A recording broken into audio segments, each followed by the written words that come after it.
Let me briefly share my thoughts on this critical agenda.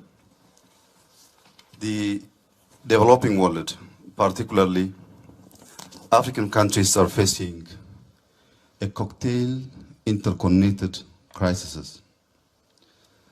Financial crisis, climate crisis, a death crisis, also a cost living crisis.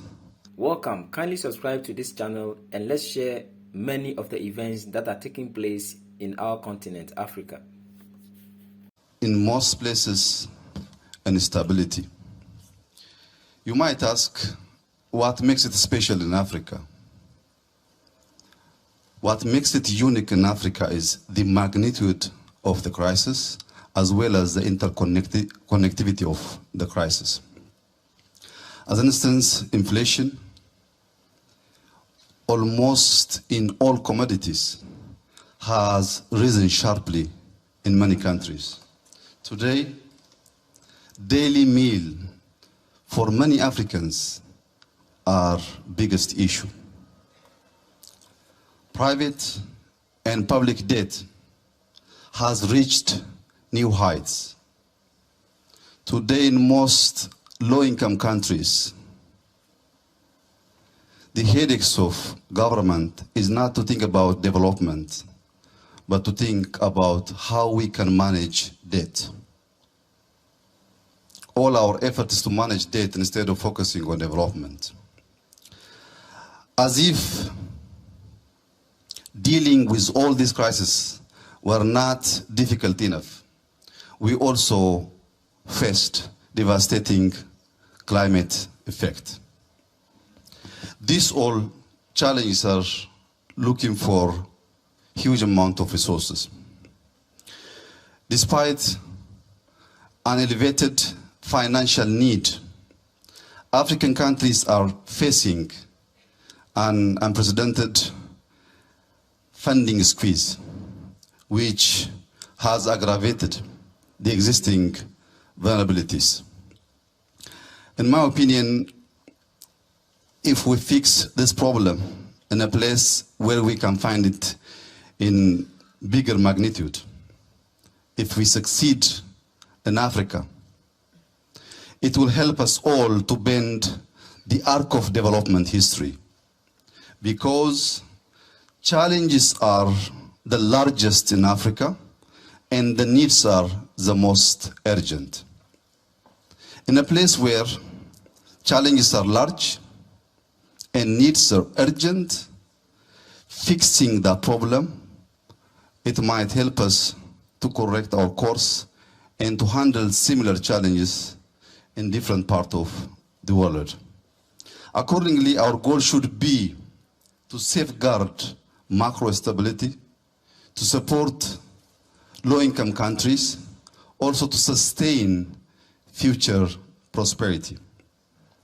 So as to address this challenge, we need a robust and predictable financial safety net.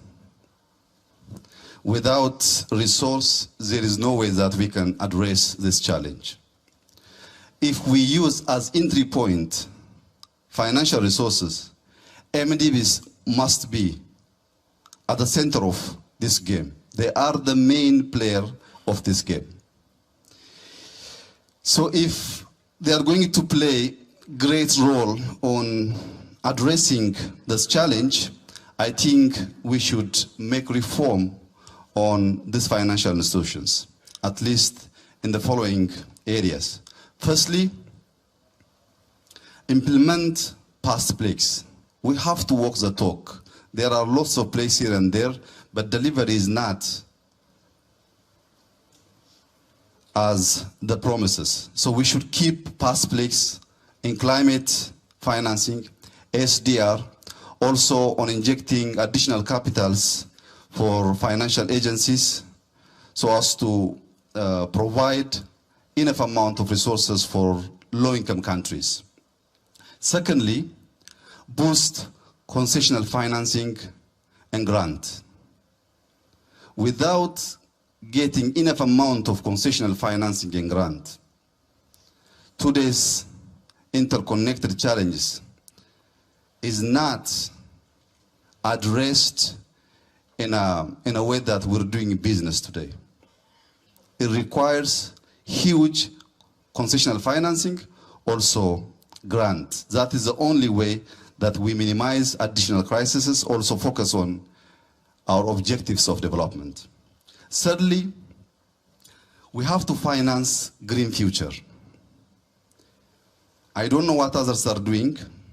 In Ethiopia, we're financing on low carbon pathway. 98% of our energy sources from clean source.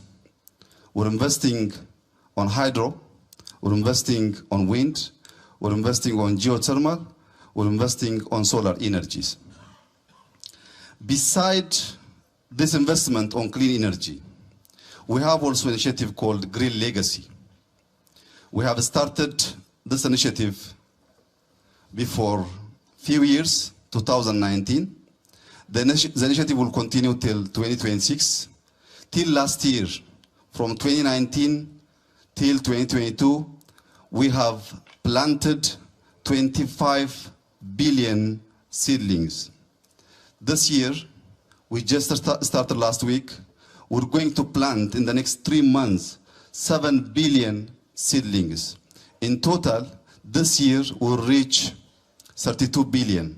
Till 2026, the objective is to reach 50 billion seedlings. Imagine if Ethiopia is investing $1, starting from preparation of seedlings all the way to plantation. We are investing specifically on climate $50 billion.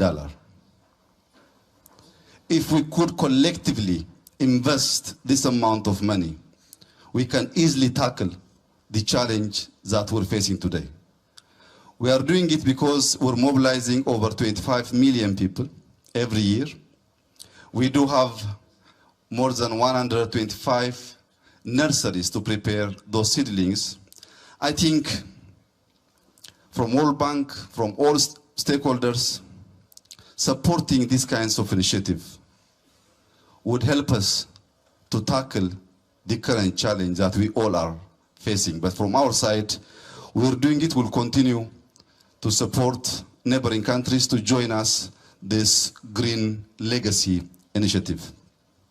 The last but not the least is to reform multilateral developmental banks. I'm sure the new CEO, the new president of the World Bank, is the lucky person. I'm sure he will not stay in the office for a couple of years and leave us without doing significant reform which will impact all of us. We Africans are expecting World Bank and other multilateral developmental banks to focus on poverty reduction, also on boosting shared prosperity. I thank you. Thank you, Prime Minister.